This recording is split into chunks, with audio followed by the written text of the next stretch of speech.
Mari kita berdoa sebelum mempersiapkan diri, membaca dan belajar firman. Bapa di sorga, kami bersyukur karena Tuhan memberi kami kesempatan boleh hadir di rumah-Mu yang kudus di minggu pertama ini. Boleh memuji Tuhan, boleh menikmati firman, boleh menerima perjamuan. Semua adalah anugerah-Mu yang maha besar. Siapkan hati pikiran kami menerima firman-Mu. Roh Kudus yang mencelikkan mata rohani kami, menjelaskan firman Tuhan, dan memberi kami kekuatan bisa mengerti dan melakukannya dalam hidup kami. Pakai hamba-Mu yang lemah, terbatas, dan hina dina ini, saudari putri yang menerjemahkan dengan jelas dan benar. Jadikan kami alat di tangan-Mu ya Tuhan, berguna untuk kerajaan-Mu. Dalam nama Tuhan Yesus kami berdoa dan memohon berkat Tuhan. Amin. Ketika saudara mendengar kata pelajaran seumur hidup, apa yang muncul di pikiran saudara?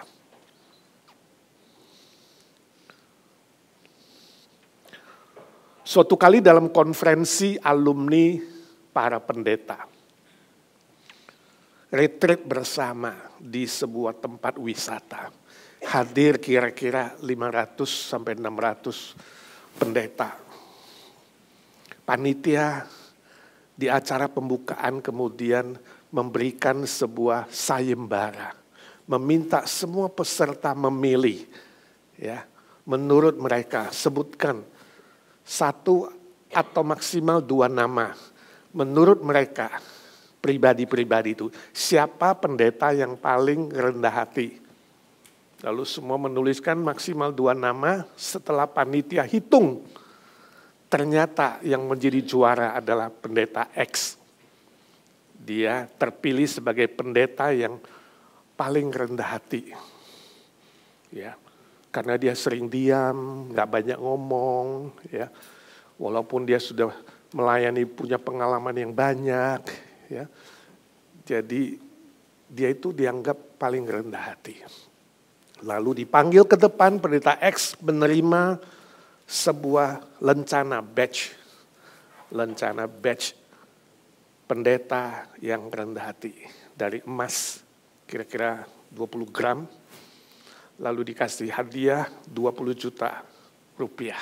Wah, senang sekali ya, dapat hadiah, dapat piagam, dapat badge.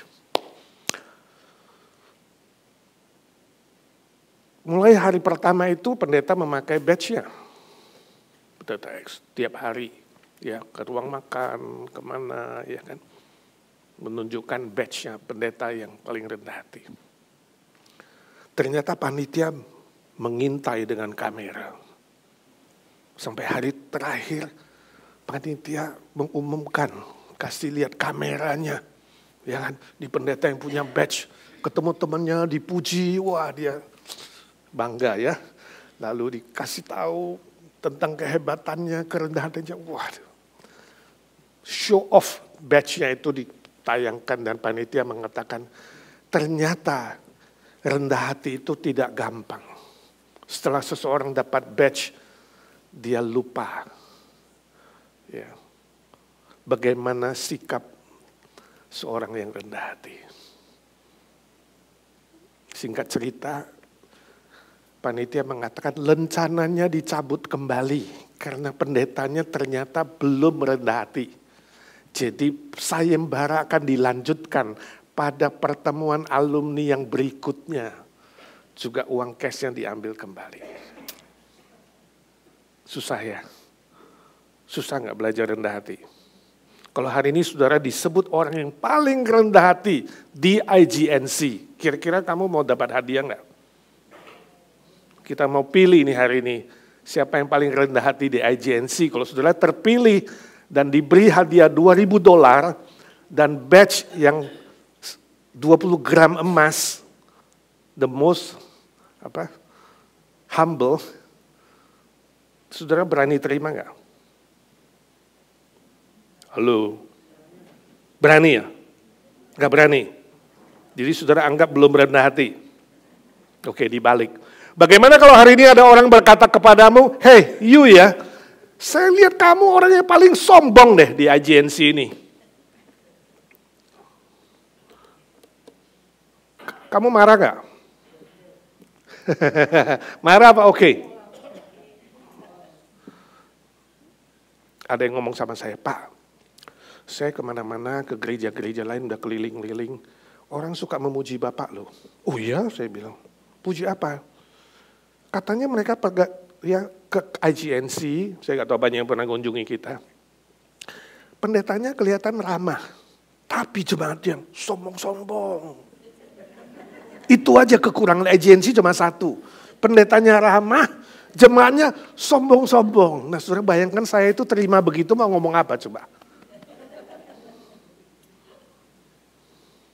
Saudara pernah dengar gitu gak sih di luar? Atau sebaliknya sudah dengar di luar? Waduh gue ke IGNC ya, wah jemaatnya ramah-ramah, tapi pendetanya sombong banget. Kira-kira kalau dengar begitu saudara responnya apa? Saya cuma tersenyum, saya bilang, ya doakan kami ya. Doakan kami supaya lain kali kalau mereka yang datang lagi bisa merasakan keramahan itu. Kami semua sedang belajar. Apa? Sedang belajar. Sebab berendah hati adalah pelajaran seumur hidup. Jadi kalau orang bilang kamu sombong, jangan dulu tersinggung. Kalau kamu tersinggung, berarti apa? Yung ngaku kamu itu paling rendah hati, senyum aja. Bilang, iya doakan saya supaya gak sombong. Kamu, aku bersyukur deh orang yang paling rendah hati yang aku kenal. Dia malu hati sendiri, betul gak? Ingat, pelajaran rendah hati adalah pelajaran sampai nafas yang terakhir. Sangat sulit. Sangat sulit. Orang memuji kamu rendah hati, jangan cepet-cepet juga bangga. Katakan, saya belum, saya masih belajar. Jangan puji saya. Saya belajar bicara sama diri saya sendiri. Edi, kalau ada orang puji kamu, ingat itu artinya dia taruh satu batu di depan kakimu, sengaja atau tidak sengaja. Kalau kamu gak hati-hati, kamu bisa tersandung dan terjatuh. Ingat itu, sebuah pujian adalah sebuah batu di depan kakimu. Kamu harus sadar dan segera memuji Tuhan, meninggikan nama Tuhan. Dan mengatakan, bukan aku, tetapi karena Tuhan. Ini penting sekali. Ini pelajaran yang mau kita pelajari pada hari ini. Sebab apa? Sebab firman Tuhan mengatakan di dalam Amsal 16 ayat 5, orang yang tinggi hati adalah orang yang mendatangkan kekejian bagi Tuhan. Tuhan gak suka, itu kekejian. Amsal 16-18, kecongkakan mendahului kehancuran dan tinggi hati mendahului kejatuhan dan kegagalan. Tadi di ayat pembimbing firman Tuhan mengingatkan kita, membimbing kita. Tuhan mengatakan dia menentang, Allah menentang orang yang congkak, yang sombong. Tapi mengasihani orang yang rendah hati. Ya. Mengasihani orang yang rendah hati. Pertanyaannya kenapa Allah membenci orang yang congkak? Karena sesungguhnya di dalam diri manusia tidak ada satu hal pun yang bisa disombongkan. Gak ada satu hal pun yang bisa kita sombongkan. Baik apa yang kita punya, apa yang kita sudah lakukan, apa yang sudah kita capai, itu semua adalah anugerah Tuhan, pemberian Tuhan, karya Tuhan, pekerjaan Tuhan di dalam diri kita. Jadi Tuhan membenci orang yang sombong. Sebab orang yang sombong ingin membalikkan fakta bahwa sebenarnya manusia itu alat. Dia sekarang mau ubah manusia itu adalah apa? Tuhan. Ingat, Tuhan itu Tuhan. Kita ini alat. Pernah nggak saudara melihat lukisan yang bagus sekali, yang mendapat juara, ya? Lalu tintanya, lukisannya, ya, goresannya, warnanya, catnya, meminta penghargaan atau dapat penghargaan, ada nggak? Nggak ada. Yang dapat penghargaan siapa? Pelukisnya. Pelukisnya. Bukan catnya, bukan frame-nya, bukan kanvasnya, bukan alat lukisnya, bukan. Tapi pelukisnya. Pernah gak saudara melihat buku yang terlaris, ya, yang dijual jutaan eksemplar, yang dapat penghargaan itu tulisannya, tintanya, ya? Bukan. Yang dapat penghargaan itu siapa? Penulisnya. Pernah gak saudara melihat pisau operasi kemudian minta penghargaan setelah selesai melakukan operasi sukses? Pisaunya bilang, gue nih, gara-gara gue nih pisau ini yang mengoperasi. No, bukan alatnya. Siapa yang harus dipuji? Dokternya. Jangan dibalik-balik saudara. Ya. Sama, di hadapan Tuhan kita semua alat. Bukan tuannya, bukan alat. Alat tidak berhak minta penghargaan dan pujian. Biarkan alat tetap menjadi alat. Biarkan Tuhan menjadi Tuhan. Itulah rendah hati. Tapi saudara bertanya, bagaimana caranya Pak? Bagaimana caranya saya bisa masuk dalam pelajaran seumur hidup ini yang tidak gampang ini? Ada beberapa pelajaran hari ini sesuai dengan ayatnya. Yang pertama, kita baca Roma 12 ayat 3, mengenal diri secara jujur, itu yang pertama.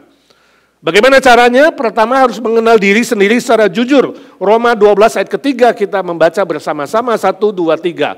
Berdasarkan kasih karunia yang dianugerahkan kepadaku, aku berkata kepada setiap orang di antara kamu, janganlah kamu memikirkan hal-hal yang lebih tinggi daripada yang patut kamu pikirkan. Tetapi hendaklah kamu berpikir begitu rupa sehingga kamu menguasai diri menurut ukuran iman yang dikaruniakan Allah kepada kamu masing-masing. Ini rahasia pertama. Cara pertama, mengenal diri sendiri secara jujur. Saudaraku, rendah hati tidak sama dengan rendah diri atau minder, tidak sama. Ya. Justru orang yang minder seringkali dalam koin yang sebaliknya. Sini minder, koin sebaliknya adalah congkak. Dia ingin menutupi rasa mindernya. Orang yang rendah hati bukan rendah diri. Bukan berarti dia tidak punya apa-apa yang bisa dia banggakan. Atau dia tidak punya apa-apa yang dia bisa tawarkan kepada orang lain. Bukan itu. Ya. Jangan saudara berpikir rendah hati itu berarti aku diam-diam, aku pasif aja, gak mau ngapa-ngapain. Ya, aku berpangku tangan saja. Pesimis, gak ada sesuatu yang aku bisa tawarkan kepada orang sekitarku, bukan itu. Bukan itu rendah hati. Tapi orang yang rendah hati adalah orang yang mengenal dirinya. Bukan lebih tinggi, bukan lebih rendah. Lebih rendah jadi minder, lebih tinggi jadi sombong. Tapi sesuai dengan apa yang Tuhan titipkan. Sesuai dengan apa yang Tuhan kasih, sesuai dengan kadar, ukuran iman, dan kapasitas yang Tuhan berikan kepada saudara. Dengan kata lain, orang yang rendah hati adalah orang yang tahu diri dan tidak membesar-besarkan dirinya. Suatu hari ada 3 orang anak berkelahi, masing-masing saudara. 3 saudara ini berkelahi, berebutan, ya. Siapa yang berhak mendapatkan kue yang lebih banyak dan lebih besar. Lalu papanya datang, melerai mereka, jangan berkelahi, hanya soal makanan. Papanya tahu siapa dapat berapa dan siapa dapat berapa. Lalu papanya yang membagi dengan rata, anak pertama, kedua, ketiga. Tiga-tiganya senang dan bersyukur berterima kasih kepada papa yang bijaksana. Orang yang rendah hati, tahu, bersyukur, dan memuji Tuhan yang bijaksana. Tidak membesar-besarkan diri dan mengatakan aku pantas dapat A, B, C, tidak. Tapi dia mengatakan hanya Bapa di sorga yang tahu kadar iman dan kapasitas untuk saya. Masing-masing orang berbeda. Mau dapat 5, dapat 2, dapat 1, dapat 10, terserah Tuhan. Dan kita hanya bisa mengatakan puji Tuhan. Aku bersyukur kepada Tuhan sebagaimana aku ada hari ini. Memuji Tuhan.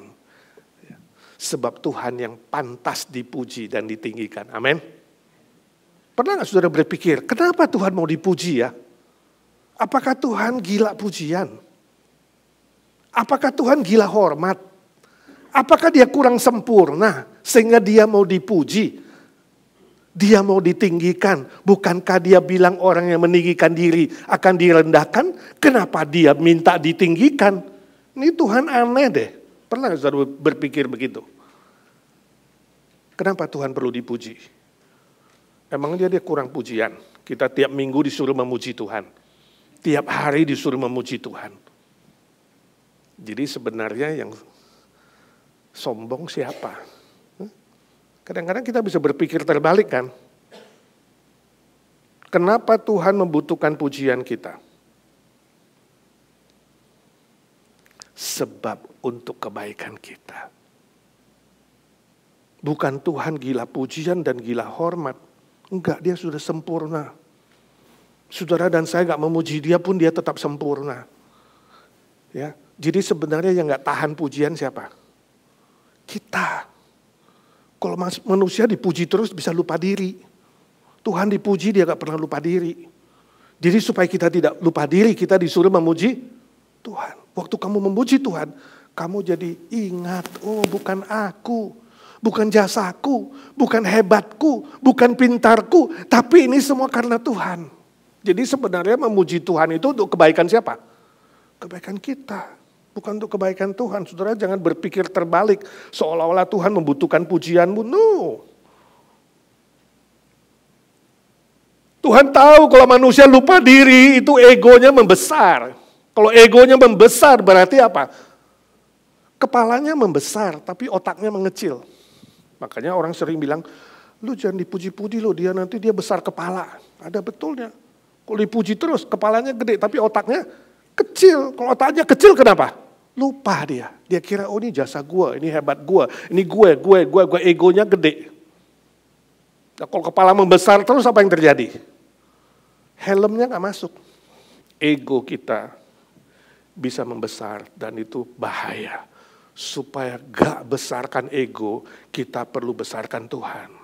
Kita perlu tinggikan Tuhan, kita perlu memuji Tuhan, kita perlu bersyukur, kita ingat ini karya Tuhan, ini jasanya Tuhan. Itu cara pertama, jadi kita ingat diri.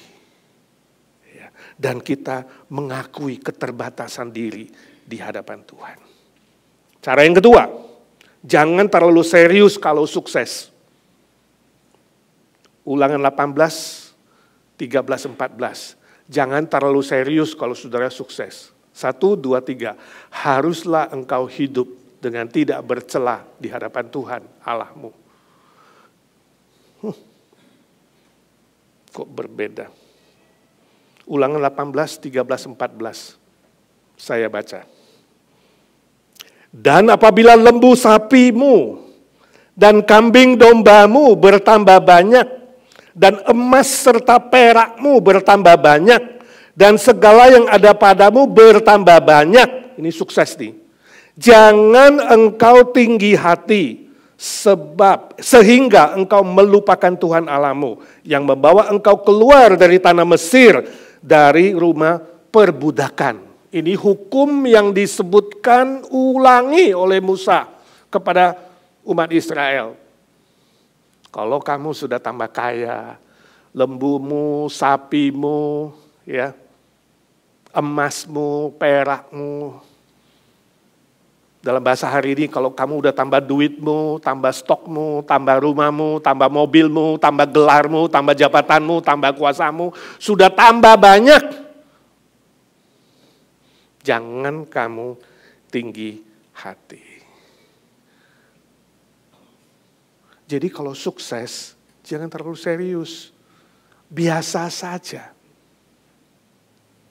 Oh bukan berarti saudara tidak boleh senang, tidak boleh sukacita, tidak boleh bahagia kalau ada sukses, bukan.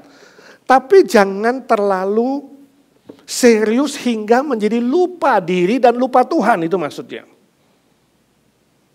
Sebaliknya selalu berpikir bahwa semua kesuksesan itu adalah pemberian Tuhan, karya dari Tuhan. Artinya begini, kalau saudara mau hitung kekayaan, jangan hitung di rumahmu. Jangan hitung di rumah pestamu. Kalau kamu lagi pesta-pesta dengan orang, jangan hitung kekayaan. Kalau kamu mau hitung kekayaanmu, kesuksesanmu, hitunglah di rumah duka. Hitunglah di tempat pemakaman. Hanya di tempat-tempat begitu, rumah duka, di tempat pemakaman, kamu tahu semua kesuksesanmu suatu hari tidak ada artinya. Sementara saja, fana saja.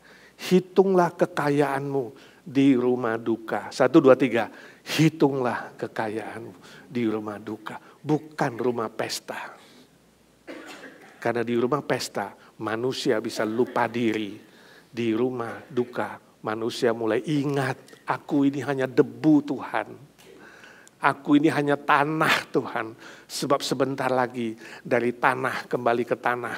Dari debu kembali ke debu. Sangat-sangat penting. Itu yang dikatakan dalam pengkhotbah. Raja Salomo mengatakan hidup itu seperti menjaring angin. Hidup itu kosong seperti menjaring angin. Sebab segala sesuatu ada waktunya. Dan apapun yang kita miliki datang dan pergi dengan tangan hampa. Seperti kosong hampa. Kita datang dengan tangan hampa. Kita pulang dengan tangan hampa. Saudara pernah perhatikan gak? Lucu sekali. Kalau bayi baru lahir itu tangannya begini. Menggenggam. Padahal gak bawa apa-apa loh. Menggenggam. Tapi aneh, kalau dia udah tambah besar, dia mulai membuka. Makin tua, makin lepas, saudara. Nanti udah jadi mayat. Saya belum pernah lihat mayat itu ya, gini gak pernah. Karena mayat langsung nol. Coba saudara gini, coba normal, pasti ada bengkoknya dikit. Karena saudara masih mau. Masih mau nih, siu ya. Begitu udah di rumah duka, udah mau game over. Nggak kuat siu lagi, nggak bisa lagi gini, langsung blek. Itu yang dikatakan pengkhotbah. You datang dengan tangan hampa. Suatu hari kamu akan pergi dengan tangan hampa. Jangan terlalu serius. Kalau kamu sukses, kalau kamu lebih dari orang lain, punya rumah lebih, punya mobil lebih, ya, punya jabatan lebih, punya uang lebih dari orang lain, jangan terlalu serius, jangan cerita di sana sini, masuk medsos, masuk mana, gua udah hebat nih, udah begini, udah begono, jangan. Walaupun apa yang kau punya, apa sih yang bisa disombongkan manusia, pasti yang dia pikir adalah apa yang aku punya, apa yang aku bisa, dan apa yang aku capai. Tapi semua itu adalah apa? Sementara saja. Saya baca cerita tentang seorang yang bekerja di bagian Drug Enforcement Administration. Ini terjadi di Montana. Ya. Itu adalah petugas yang bisa memeriksa di semua ladang-ladang orang dengan bebas. Adakah tanaman-tanaman yang melanggar undang-undang, ya, ini khusus narkoba ini kalau di Indonesia bagian narkoba. Nah, suatu hari si petugas DEA ini datangi seorang petani. Dia bilang, saya mau periksa range yang di situ. Petani bilang, Pak, semua kamu boleh periksa. Tapi saya mau bilangin, yang di situ itu jangan kamu masuk. Saya ingatkan dulu. Lalu DEA-nya marah. Dia bilang, kamu tahu saya siapa? Saya petugas federal. Dia keluarkan, dia punya badge, dia punya lencana, badge. Saya petugas federal dan sudah melayani 20 tahun. Saya mau bilang, badge ini berarti saya bebas masuk di tanah siapa saja, ladang siapa saja, di seluruh Amerika. Tanpa ada orang yang boleh tanya, tanpa ada yang melarang, dan tanpa ada yang boleh komentar. Saya petugas federal. Petani bilang, ya maafkan saya Pak. Ya, lalu dengan sopan dia pergi. Cuma saya ingatkan aja, yang di situ jangan. Justru yang dibilang jangan, si DA-nya masuk ke situ. Masuk, Pak Tatani kerja tenang-tenang, nggak sampai 5 menit dia dengar petugas itu teriak minta tolong. Tolong. Dia lihat keluar, dia lihat seekor sapi dengan tanduknya yang gede itu ngejar si DA itu, petugas itu. Ngejar, dorong batangnya terus ditandukin. Tolong, terus lari menuju tempatnya Pak Tani. Belum sampai pagar dia terjerembab. Si sapi dorong dia. Mungkin dia udah luka kena tanduk berapa kali. Tolong selamatkan aku. Pak Tani teriak, ya Pak petugas, cepet keluarkan badge kamu, rencananya keluarin, tunjukin yang 20 tahun itu. Lu kira sapi ngerti lu petugas DIE? Kadang-kadang manusia cenderung sombong ingin menunjukkan hasilnya, hebatnya, jasanya, karyanya, jabatannya, kuasanya. Waktu sekolah teologi ini kami sering ledek-ledekan nih, kalau kita udah punya STH gimana ya, STH, sarjana teologi. Ya sebelum STH itu SMTH, lalu mulai membuat singkatannya. SMTH itu sarjana muda teologi, SMTH itu sama-sama tahu. Jadi masih lumayan, rendah hati dikit, sama-sama tahu lah. Jangan terlalu ya sok-sokan. Tapi kalau udah STH singkatannya, sok tahu. Rasanya, gue udah S1 ini, sok tahu. Tiba-tiba jadi pinter gitu, ya, semua sok tahu. Lalu masih merasa kurang, belajar lagi MTH, Master of Theology. MTH itu singkatannya apa? Maha tahu. Wah, waktu itu semua tahu. Orang-orang sekolah teologi itu sombongnya bukan main di situ. Tapi begitu dia Doctor of Theology, DTH, udah selesai, dia baru sadar. Ternyata gua ndak tahu apa-apa. Jadi DTH itu ndak tahu. Jadi makin tinggi sebenarnya kita belajar, makin tidak tahu apa-apa. Kalau you punya perasaan seperti itu, artinya sudah masuk dalam pelajaran rendah hati.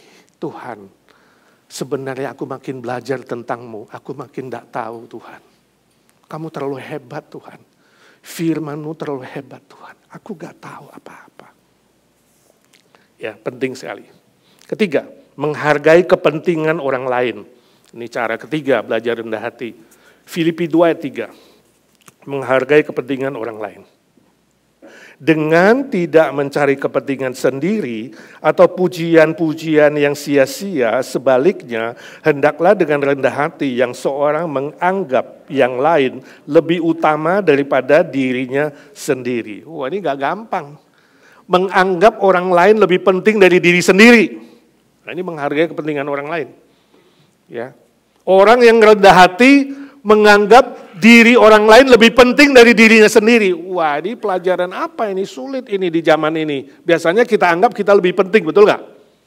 Ini kepentingan gue ini, jangan diutak-utik, ini kepentinganku biasanya. Tapi firman Tuhan mengatakan, no. Rasul Paulus menulis konteksnya ini adalah ketika Yesus turun menjadi manusia. Dia rela inkarnasi. Mari kita belajar seperti Tuhan Yesus. Punya pikiran dan perasaan yang sama dengan Tuhan. Salah satunya apa? Salah satunya ini. Menganggap orang lain lebih penting. Yesus gak perlu turun ke dunia, dia gak perlu naik ke sorga. Dia gak perlu mati disalib dan kemudian naik sorga bolak-balik, gak perlu sebenarnya. Manusia kok yang berdosa melawan dia. Ya, dibiarin aja dihukum, pantas kok kita semua dihukum. Tapi dia rela demi kepentingan kita. Turun ke dunia ini bahkan naik ke atas kayu salib dan mati. Yang kita mau rayakan bersama dalam perjamuan. Itu sebabnya Paulus mengatakan, mari kita belajar. Ya, mementingkan kepentingan orang lain. Jadi orang yang rendah hati itu lebih fokus kepada orang lain. Dia melihat kelebihan orang lain. Melihat seseorang lain itu perlu punya kepentingan dan perlu dikasih afirmasi, penegasan. Ya, thank you ya, kamu sudah bantu. Kasih konfirmasi. Terima kasih ya, walaupun yang kamu lakukan sederhana, kamu berarti, kamu berharga. Alangkah indahnya kalau hari ini kita di IGNC ini kemudian kita saling melihat kepentingan orang lain dan memberi afirmasi. Ya, memberi penegasan, bahkan memberikan penghiburan, kekuatan, pujian, dorongan semangat. Aku senang loh kamu. Ya, walaupun kamu melayani kecil gak kelihatan. Saya bangga punya kamu dan terima kasih untuk kerelaan. Suatu hari ada seorang anak kecil pulang sekolah, mungkin kelas 10 kali. Ya, umur 10 pulang sekolah dia bilang sama mamanya, "Mama, aku terpilih masuk tim basketball." Mamanya mengatakan, "Nah, kan mama bilang kamu bisa." Ya kan? Bukan gak bisa, ternyata kamu masuk tim sekolah. Iya, aku jadi anggota tim basketball. Lalu apa perananmu? Aku bagian duduk di bangku, tepuk tangan, kasih semangat. Kalau teman-teman lagi bertanding, mamanya bilang, "Loh kok tim gak ikut main?" Bayangkan kalau anakmu pulang sekolah bilang begitu, kamu bangga gak? Tak kira kamu main beneran. Ternyata cuma bagian tepuk tangan.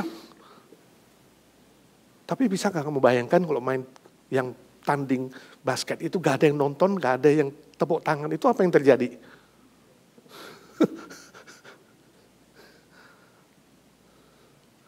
Anak itu merasa teman-temannya penting.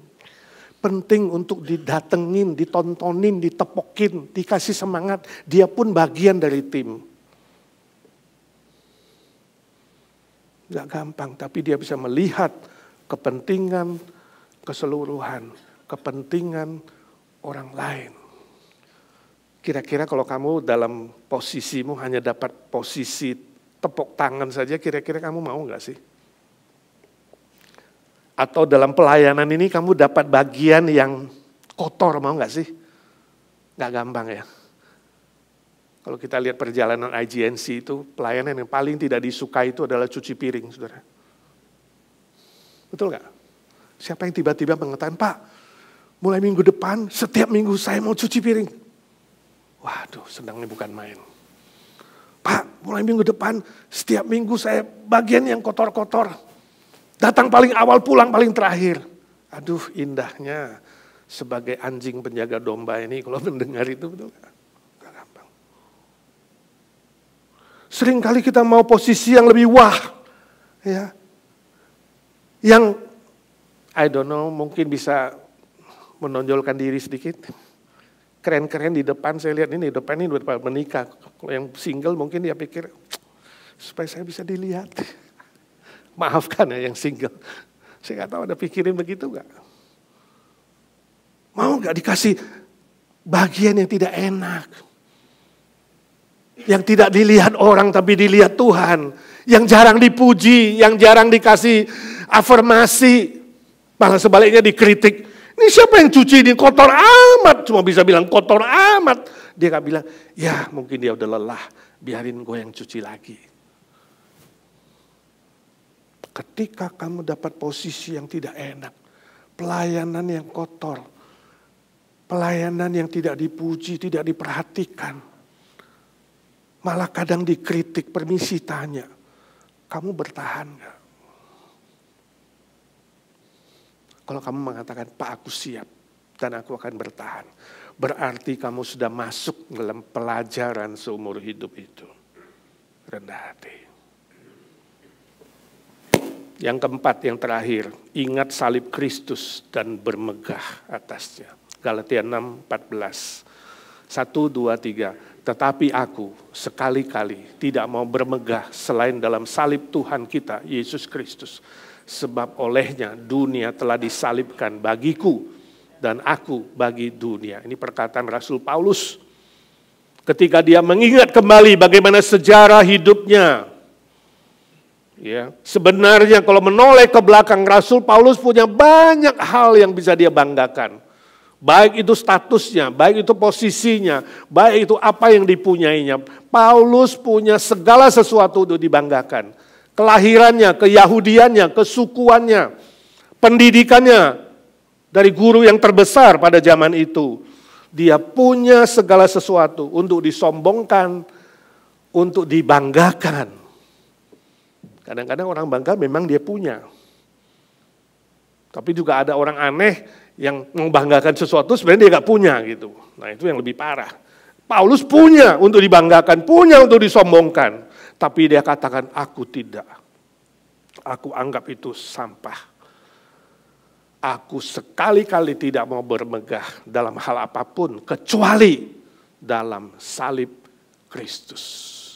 Jadi ketika Paulus menemukan salib Kristus yang mengampuni dia, yang menyelamatkan dia, dia katakan, ini nilaiku, ini hargaku, ini self-esteemku, ini nilai diriku yang terbesar. Jadi saudara, nilaimu yang terbesar bukan hartamu, bukan pendidikanmu, bukan jabatanmu, kuasamu, tetapi salib Kristus yang harus kamu tinggikan itu nilaimu. Sebab salib itu yang menyelamatkan jiwamu, rohmu.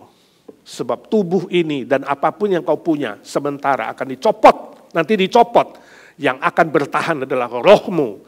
Dan salib itu yang membuat rohmu bernilai kekal, makin lama makin kaya di dalam Tuhan. Kemarin di PRT kita ada diskusi soal itu. Ya kan? Manusia itu adalah rohnya. Kamu itu adalah rohmu. Pakaian dan tubuh ini hanya sementara. Jadi bukan manusia memiliki roh, tapi manusia adalah roh. You are the spirit. Bukan you have a spirit. Sehingga itu bisa dicopot. Bukan. Rohmu gak akan dicopot. Itu selama-lamanya. Bajumu yang akan dicopot. Hartamu, jabatanmu, tubuhmu. Itu yang akan sementara. Jadi buatlah jiwamu lebih kaya. Buatlah rohmu lebih kaya. Dan Yesus sudah memperkaya hidup roh kita ketika dia selamatkan dan tebus dengan darahnya. Yang akan kita rayakan hari ini. Dengan darah Kristus ini. Roh kita jadi bernilai, kekal. Dan mari kita buat ini makin kaya. Paulus mengatakan apa yang kupunya, fisik secara materi aku makin merosot. Tapi jiwaku dan rohku makin kaya di dalam Tuhan. Sebab itu dia katakan, kalau aku mau sombongkan, bermegah cuma satu hal. Salib Kristus, bukan yang lain. Sebab yang lain itu semua akan dicopot. Pendidikan, pakaian, kekayaan, rumah, mobil. Jadi sebenarnya kalau saudara mau menyombongkan sesuatu, izinkan saya tanya, apa sih yang mau disombongkan? Uang, mobil, stok, harta, jabatan, kuasa, kecantikan, kepintaran. Itu semua sementara, bakal dicopot. Jadi sebenarnya nggak ada yang bisa kita banggakan, kecuali salib Kristus yang selama-lamanya. Selama-lamanya dan membuat jiwa kita lebih kaya di hadapan Tuhan. Itu sebabnya hari ini kita mengingat salib Kristus. Apa yang kamu ingat? Saya ingat suatu kali di gereja yang lama. Tiap kali habis gereja itu makan siang, perlu orang yang bantu mengeluarkan tong sampah supaya orang-orang gak buang sampah sembarangan. Saya sedang salaman di pintu. Lalu satu orang maju. Saya minta dia tolong, anak muda. Masih muda. Paling tidak lebih muda dari saya, mungkin beda 20 tahun. Katakan boleh minta tolong enggak? Tong sampah itu di belakang. Tolong keluarin supaya orang-orang bisa buang sampah. Dia keluarin tong sampahnya. Tapi mulai minggu depannya dia gak pernah muncul lagi. Saya tidak sadar. Saya telepon, saya teks, saya suruh dia balik. Pergi, gak pernah ada jawaban. Memvisitasi, dia gak terima saya. Sampai suatu hari ketemu asisten saya. Dan ngobrol-ngobrol ketemu di supermarket atau mana. Dia baru cerita. Pak itu gak kenal saya. Masa saya ke gereja dia suruh saya tarik tong sampah. Saya sangat tersinggung. Sebab di Indonesia saya adalah mantan direktur sebuah perusahaan. Saya sedih dengarnya.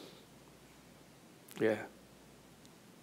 Jadi dia gak mau datang lagi karena Pak Edi suruh tarik tong sampah. Dia ingat masa lalunya itu punya jabatan tinggi. Gak pantas kalau dia itu disuruh melayani seperti itu.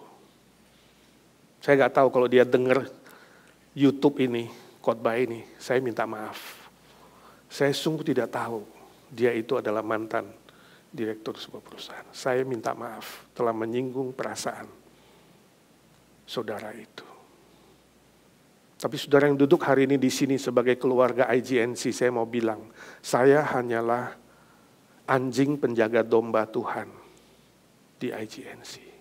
Saya rindu kita semua menganggap ini family, keluarga yang saling melayani, yang saling mengampuni, yang saling mengasihi, yang saling membangun satu dengan yang lain.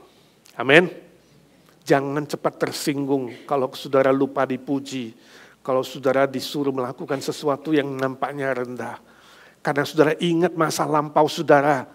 Mungkin di Indonesia pernah jadi dokter, jadi nurse, jadi direktur, jadi bos. Di Amerika harus jadi seperti karyawan. Banyak kita yang di sini tiap minggu tarik tong sampah, betul nggak kalau di rumah?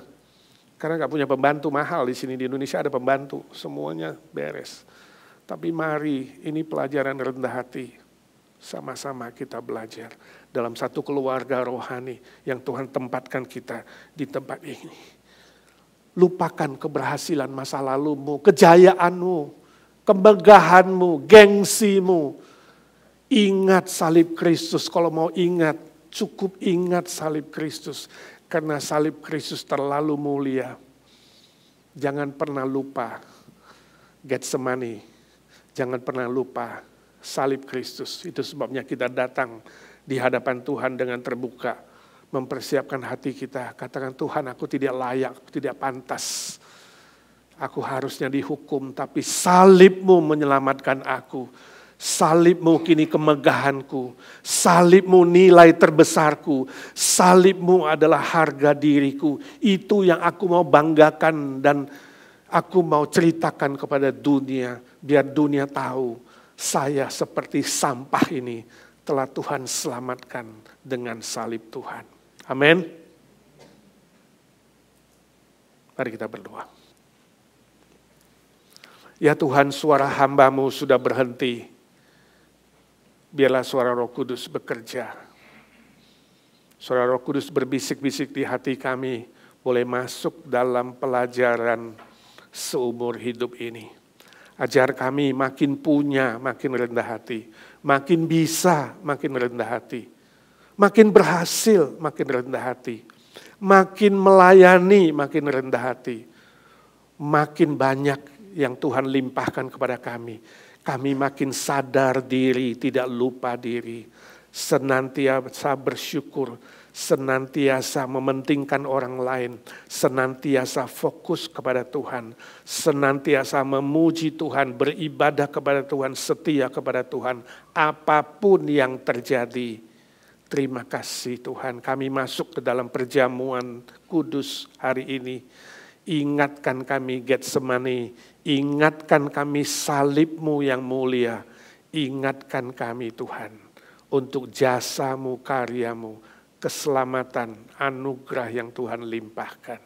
Dalam nama Tuhan Yesus kami berdoa dan memohon berkat Tuhan. Amin.